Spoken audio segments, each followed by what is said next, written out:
Good evening, everybody. This is Jeremiah out here in our other planting area. This is now the third area. We call this the back six. We've got a 6-acre square here. You'll notice some of it's kind of gone to brush the last several years. As we decide what we're doing with it, we kind of let it go back to nature. We're going to be hopefully clearing it out and increasing some of our production areas here over the next year or so. But we started this grow area 2 years ago because we had expanded and needed more space to grow more of the fresh fruits and veggies that you guys have come to know and love. So we're down here in the back six grow area tonight. And what I wanted to talk to you about is the fact that we mention all of the time that we're not organic, but we grow everything to the best of our ability up to organic standards. And that means we don't use any synthetic pesticides, no herbicides. We don't use any synthetic fertilizers. Everything we use is certified organic. And so we're going to talk to you about one of those products tonight and one of the reasons we use it, because we, like everybody else, get pest pressure from, like I talked about yesterday, deer, rabbits, woodchucks, on down to the littlest itty bitty guys. If you can get a shot of him, he just jumped away. Let me find another one here. We'll talk about here in a minute why they jump like that and where they got their name. That little black speck right there, if you watch him jump, see how he jumps? He jumps like a flea. That's actually called a flea beetle. And one of the biggest issues we have with them is attacking our eggplants. For some reason, the flea beetles love eggplants. And if you look at the leaves, here's a normal leaf, doesn't have holes in it. I can't even say this is completely normal because they're starting to attack that a little bit. Now, mind you, these plants have only been in the ground a short time, and we got hit pretty heavy. But if you look, they call it a shotgun blast pattern. It's a pretty telltale sign, that and the ability to find these little black jumping beetles on the plants.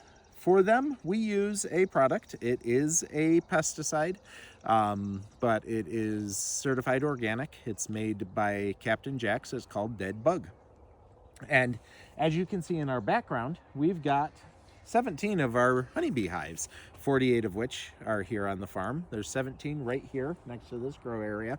So in addition to our desire to be organic with everything that we can, or up to those standards, we also have to be careful about the honeybees. We don't want to apply anything that's going to cause them harm. And this product, the Captain Jack's Dead Bug, can kill honeybees. So we've got to be very careful with that. We apply it on towards the evening when the bees are less active and are not near our plants. And in this situation, these plants have not yet grown enough to the point that they are starting to blossom and attract the bees in. So I have no concern that bees are going to come through and attempt to land on these plants trying to get to their blossoms. And then by hand, we go through and we spray every single plant to limit the amount of cross-contamination or the amount of it that's going to hit some of the other plants on either side of it.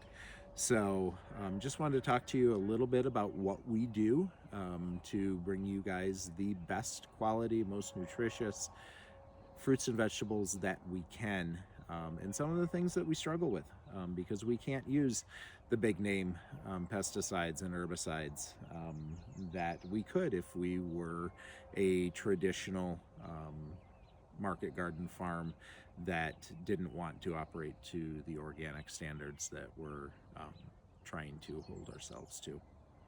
So this product is not 100%, but the one nice thing about eggplants is if we can knock the pressure down a little bit, they'll outgrow that pressure, and the flea beetles won't be an issue anymore. It's mainly when they're at this first kind of 4 to 8, even up to 12 leaf stage, where the flea beetle pressure can really knock down their ability to produce their own energy with photosynthesis. So we've got to hop on it now. This product does make it so the bugs don't die immediately. It doesn't knock them down. It does take 1 to 2 days for them to die off, and it doesn't leave a huge residual for other bugs coming in. So we've got to watch in a couple days to see whether we've had enough of a knockdown. These plants have recovered and gotten beyond the stage where they're going to be highly impacted, and we may need to do a second application, but we'll make that decision here in a couple of days, just seeing how these plants recover and how they come back. So thanks for joining us out here in the back 6. Over the next couple of weeks, we'll show you some more of the plants that are out here and some more exciting things that we have coming from this plot. Thanks. Have a good night.